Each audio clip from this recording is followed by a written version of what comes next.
Hello guys, मैं हूं हताकी explainer और आज हम शुरू करने जा रहे हैं हमारी एक न्यू एनीमे सीरीज़। इस एनीमे का नाम है अ कपल ऑफ कुकूज़। ये एनीमे कॉमेडी, रोमांस और हरम के ऊपर बेस्ड है और ये एनीमे अभी ऑनगोइंग है, तो इसके एपिसोड्स आने में देर हो सकती है। तो आई होप कि आपको ये एनीमे सीरीज़ अच्छी लगेगी। तो इसी के साथ हमारे फर्स्ट एपिसोड का एक्सप्लेनेशन वीडियो शुरू करते हैं। एपिसोड की शुरुआत में हमें हमारा मेन कैरेक्टर नागी दिखाया जाता है, जो कि ऑमलेट बना रहा होता है। तभी वहाँ पर नागी की बहन साची आती है। और गाइस, मैं आपको बता दूं कि साची नागी की असली बहन नहीं है। और जो नागी है वो जब पैदा हुआ था तभी उसके माँ बाप उससे बिछड़ गए थे।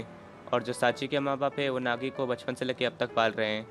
साची बोलती है, नागी क्या तुम मेरे लिए भी ऑमलेट बना सकते हो? मुझे बहुत भूख लगी है। नागी बोलता है, अगर तुम्हें बनाना है तो तुम खुद बना लो, मेरे पास इतना टाइम नहीं है। साची बोलती, तुम आखिरकार मुझसे ऐसे बात क्यों करते हो? इसलिए तुम कभी भी दोस्त नहीं बना पाते। फिर साची वहाँ से चली जाती है। तभी वहाँ पर साची की मम आती है। वो नागी से पूछती है, क्या तुम्हें पता है कि मैंने अपने पैसे कहाँ रखे? नागी बोलता है, आपने अपने सारे पैसे ड्रॉर में रखे थे। मैंने आपको कितनी बार बोला कि आपको पीना छोड़ देना चाहिए, इसलिए आप सारी चीज़ें भूल जाती है। साची की मम बोलती है, वो सब तो ठीक है, लेकिन ये सब बनाने के बाद फटाफट तैयार हो जाना, हमें एक परिवार से मिलने जाना है। नागी बोलता है, ठीक है, मैं तैयार हो जाऊँगा। फिर वो कुर्सी पे बैठ के अपनी फैमिली की फ़ोटो देख रहा होता है। वो बोलता है, मुझे विश्वास नहीं हो रहा कि मेरे पैदा होने के बाद मुझे बस एक गलत बेड पे रखने से मेरी पूरी फैमिली बदल गई। फिर वहाँ पर साची के मॉम डैड आते हैं और नागी को बोलते हैं, हम उस फैमिली से डिनर हॉल में मिलने जा रहे हैं, तो तुम थोड़ी देर बाद आ जाना और लेट मत होना। फिर साची के मॉम डैड वहाँ से जाने लगते हैं, तो साची की मॉम नागी को हैप्पी बर्थडे बोलती है। नागी बोलता है, शुक्रिया कि आपको मेरा बर्थडे याद था। फिर नागी अपना स्कूल ड्रेस पहन कर रेडी होने लगता है। तभी वहाँ पर साची आती है। वो नागी को बोलती है, क्या तुम जिस फैमिली से मिलने जा रहे हो, क्या वो तुम्हें सच में अडॉप्ट करने वाले हैं? नागी बोलता है, मैं अब 16 साल का हो चुका हूँ और मुझे अब नए माँ बाप की ज़रूरत नहीं है। मैं बस उस फैमिली से मिलने जा रहा हूँ और कुछ नहीं। साची बोलती है, नागी आखिरकार तुम इतनी जल्दी जा कहाँ रहे हो? नागी बोलता है, मैं लाइब्रेरी जा रहा हूँ क्योंकि मुझे पढ़ाई करना है और मुझे कुछ भी करके मेरे राइवल को पढ़ाई में हराना है। साची बोलती है, तुम हमेशा यही करते रहते हो, लेकिन मुझे विश्वास नहीं हो रहा कि तुम किसी और के बच्चे हो, और इसका मतलब कि तुम मेरे असली भाई भी नहीं हो। नागी बोलता है, ये बिल्कुल सच है, और तुम्हारे माँ बाप ने मुझे नदी किनारे ढूंढा था और तब से मैं उन्हीं के साथ रह रहा हूँ, तो मैं उन्हें छोड़ना तो नहीं चाहता हूँ। फिर साची रोने लगती है और बोलती है, मैं नहीं चाहती कि तुम कहीं भी जाओ, मैं तुम्हें खोना नहीं चाहती। नागी बोलता, साची तुम सच में बहुत रोती हो, और मैं कहीं भी नहीं जा रहा हूँ। मैं उस फैमिली को बोल दूंगा कि मुझे नए माँ बाप की कोई ज़रूरत नहीं है, तो तुम चिंता मत करना। इसके बाद हमें दिखाया जाता है कि नागी लाइब्रेरी जा रहा होता है। तभी वो देखता है कि ब्रिज के ऊपर एक लड़की बैठी होती है जिसका नाम इरिका होता है। वो उसके पास भाग के जाने लगता है और बोलता है, आखिरकार तुम आत्महत्या क्यों कर रही हो? तुम्हें ऐसा नहीं करना चाहिए। फिर नागी जब इरिका को बचाने जाता है तो वो दोनों ही ब्रिज पे गिर जाते हैं और नागी का हाथ इरिका के बूब्स पे होता है। और जब इरिका ये देखती है कि नागी का हाथ उसके बूब्स पे है, तो वो उसको एक खींच के देती है। नागी बोलता, तुमने मुझे इतनी ज़ोर से क्यों मारा? और आखिरकार तुम ब्रिज के ऊपर बैठ के कर क्या रही थी? एरिका बोलते, मैं ब्रिज पे बैठ के वीडियो रिकॉर्ड कर रही थी इंस्टा पे अपलोड करने के लिए, लेकिन तुम मेरे रास्ते में आ गए और मेरा पूरा वीडियो ख़राब हो गया। नागी बोलता, तो तुम ये सब फॉलोअर्स के लिए कर रही हो ना? एरिका बोलती है, मुझे फॉलोअर्स की ज़रूरत नहीं है क्योंकि मेरे पास पहले से काफ़ी सारे फॉलोअर्स हैं। नागी बोलता है, लगता है एरिका काफ़ी फेमस है, और मुझे ऐसा क्यों लग रहा है कि जैसे मैंने इसे कभी ना कभी तो देखा है। एरिका बोलती है, मैं एक नाटक करना चाहती हूँ ताकि मैं अपनी फैमिली को समझा सकूँ कि मैं अभी शादी नहीं करना चाहती। नागी बोलता, क्या शादी? लेकिन अभी तुम्हारी उम्र कहाँ हुई है? इरिका बोलती, क्या तुम्हें पता नहीं कि 16 साल के बच्चे भी शादी कर सकते हैं? नागी बोलता, मुझे विश्वास नहीं हो रहा कि मेरे उम्र के लड़के शादी कर रहे हैं, और अगर ऐसा तो तुम्हारी सिचुएशन बिल्कुल मेरे जैसी है। इरिका बोलती, हाँ तुम सही कह रहे हो, मेरी शादी मेरी बिना मर्जी की हो रही है, और तुम्हारे पैदा होने के बाद तुम्हारे माँ बाप बिछड़ गए एक छोटी सी गलती से। हम दोनों को ही फैमिली प्रॉब्लम्स है। फिर इरिका नागी को अपना नाम बताती है और बोलती है कि मैं सेकंड ईयर में हूँ और मैं ऑर्पेचस गर्ल्स एकेडमी में पढ़ती हूँ। नागी बोलता, क्या एरिका? इसके बाद हमें नागी का एक फ्लैशबैक दिखाया जाता है जिसमें वो स्कूल में होता है और उसके सारे फ्रेंड्स एरिका के बारे में ही बात कर रहे होते हैं। वो लोग बोल रहे होते हैं कि एरिका सच में बहुत क्यूट है। नागी बोलता है, मुझे समझ नहीं आ रहा कि ये सारे स्टूडेंट पढ़ाई लिखाई छोड़ के आखिरकार इस लड़की के पीछे क्यों पड़े हैं। फिर वो अपने फ़ोन में एरिका का फ़ोटो देखता है। वो बोलता है, ये लड़की इतनी क्यूट हो ही नहीं सकती, इसने ज़रूर फ़िल्टर यूज़ किया होगा। एरिका बोलती है, तो तुम मुझे अपने बारे में क्यों नहीं बताते? फिर नागी एरिका को अपना नाम बताता है और बोलता है कि मैं अभी सेकंड ईयर में हूँ और मैं मेजिरो गावा एकेडमी में पढ़ता हूँ। इरिका बोलती है, मुझे विश्वास नहीं हो रहा कि तुम मेजिरो गावा एकेडमी में पढ़ते हो। वो काफ़ी बड़ी एकेडमी है और उसमें जितने भी स्टूडेंट होते हैं वो काफ़ी स्मार्ट होते हैं। फिर वो उठ जाती है और नागी को बोलती है, आज मेरा सबसे लकी दिन है, मैं इस मौके का इस्तेमाल कर सकती हूँ। और क्या तुम्हें पता है कि अभी से तुम मेरे बॉयफ्रेंड बनने वाले हो? नागी बोलता, क्या बोला तुमने? बॉयफ्रेंड? मैं तुम्हारा बॉयफ्रेंड नहीं बनने वाला, और वैसे भी मुझे तुम जैसी लड़की का बॉयफ्रेंड बनने में कोई भी इंटरेस्ट नहीं है। इरिका बोलती तुम्हें मेरा सच में बॉयफ्रेंड नहीं बनना है, तुम्हें बस मेरे बॉयफ्रेंड बनने का नाटक करना है। और तुम मेरी प्रॉब्लम को ज़रा समझो, मेरी शादी होने वाली है और मुझे पता भी नहीं है कि मैं किसके साथ शादी कर रही हूँ और वो कौन है। और मेरे पास इस नाटक के लिए एक बहुत अच्छा प्लान है। हम दोनों ऐसा नाटक करेंगे जैसे कि हम दोनों एक दूसरे से सच्चा प्यार करते हैं। और नागी तुम काफ़ी इंटेलिजेंट हो तो तुम्हारा फ्यूचर भी काफ़ी अच्छा होगा, तो मेरे माँ बाप तुम्हारे ऊपर शक भी नहीं करेंगे। और जब मैं ये सब अपने मॉम डैड को बताऊंगी तो वो बोलेंगे अगर तुम्हारे पास एक बॉयफ्रेंड था तो तुमने हमें पहले क्यों नहीं बताया, और इससे मेरी शादी कैंसिल हो जाएगी। नागी बोलता है तुम्हारी इमेजिनेशन काफ़ी अच्छी है, तुमने काफ़ी अच्छा प्लान बनाया है, लेकिन ये रियलिटी है और यहाँ पर तुम्हारा प्लान काम नहीं करेगा। और मुझे अभी एक फैमिली से मिलने जाना है जो मुझे अडॉप्ट करने वाले हैं। और तुम्हें अगर बॉयफ्रेंड चाहिए तो तुम किसी और को ढूंढ लो, मैं तो यहाँ से जा रहा हूँ। और फिर नागी वहाँ से जाने लगता है। तभी नागी के पास इरिका आती है और उसको एक फ़ोटो दिखाती है जिसमें नागी इरिका के बूब्स दबा रहा होता है। नागी बोलता है तुम मुझे ये सब क्या दिखा रही हो और तुमने ये फ़ोटो कब खींचा। इरिका बोलती है वो छोड़ो कि मैंने ये फ़ोटो कैसे खींचा, लेकिन तुम ये सोचो अगर मैंने ये फ़ोटो तुम्हारे एकेडमी के ग्रुप में डाल दिया तो तुम्हारा क्या होगा। नागी बोलता है प्लीज़ ये फ़ोटो एकेडमी के ग्रुप में मत डालना, वरना वो एकेडमी वाले मेरे पेरेंट्स को कांटेक्ट करेंगे और इसकी वजह से मैंने पढ़ाई में जितनी मेहनत की है सारी बर्बाद हो जाएगी। इरिका बोलते तुम्हें इतना चिल्लाने की ज़रूरत नहीं है, मैं तुम्हारा फ़ोटो एकेडमी के ग्रुप में नहीं डालने वाली, बस तुम्हें मेरा बॉयफ्रेंड बनना है और कुछ नहीं।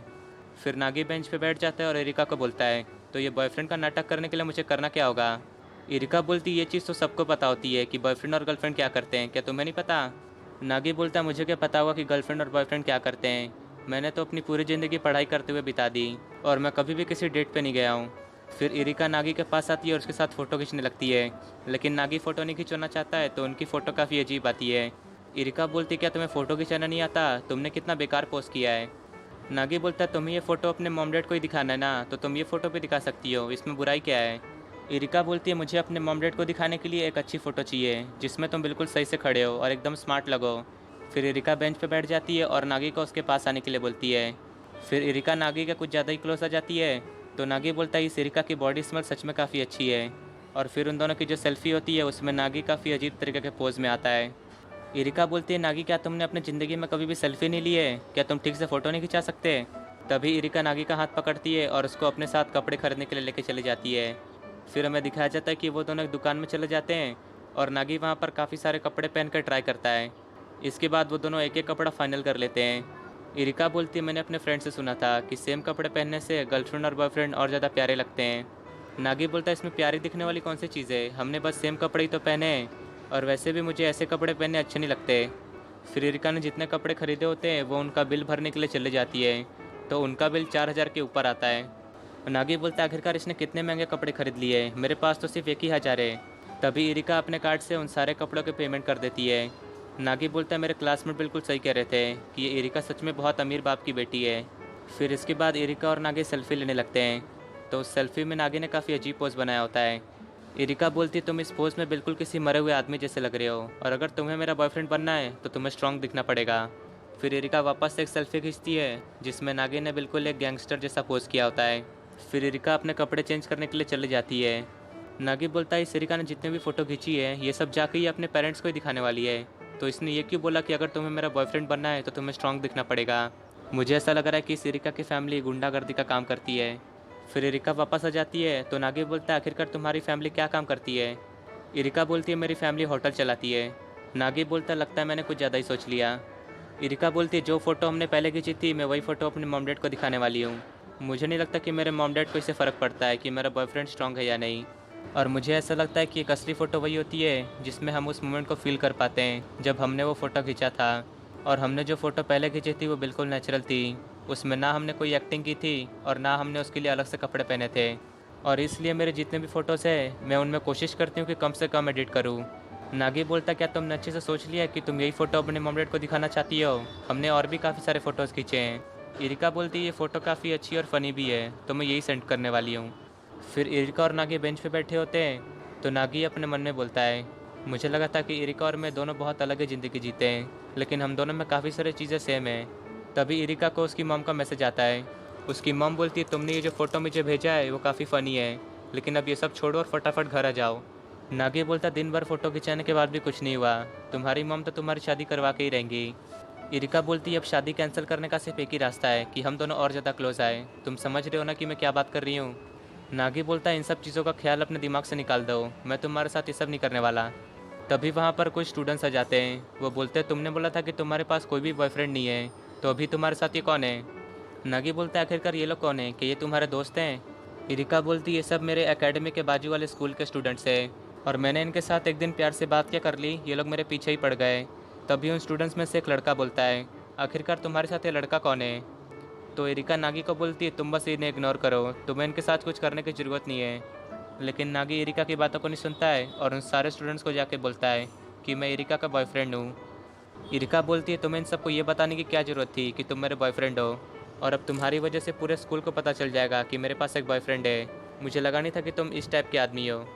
तभी एक स्टूडेंट नागी को बुरा भला बोलने लगता है और उसको मारने के लिए आने लगता है, लेकिन अपने नागी भैया उसको सिर्फ एक ही पंच में लिटा देते हैं। नागी बोलता है अगर तुम तीनों मुझे एरिका के आसपास भी दिखे तो मैं तुम्हें छोड़ने नहीं वाला। फिर वो तीनों वहाँ से भाग के चले जाते हैं। एरिका बोलती है नागी तुम सच में काफ़ी औसम हो, और तुम्हारी वजह से मुझे एक आइडिया मिला है।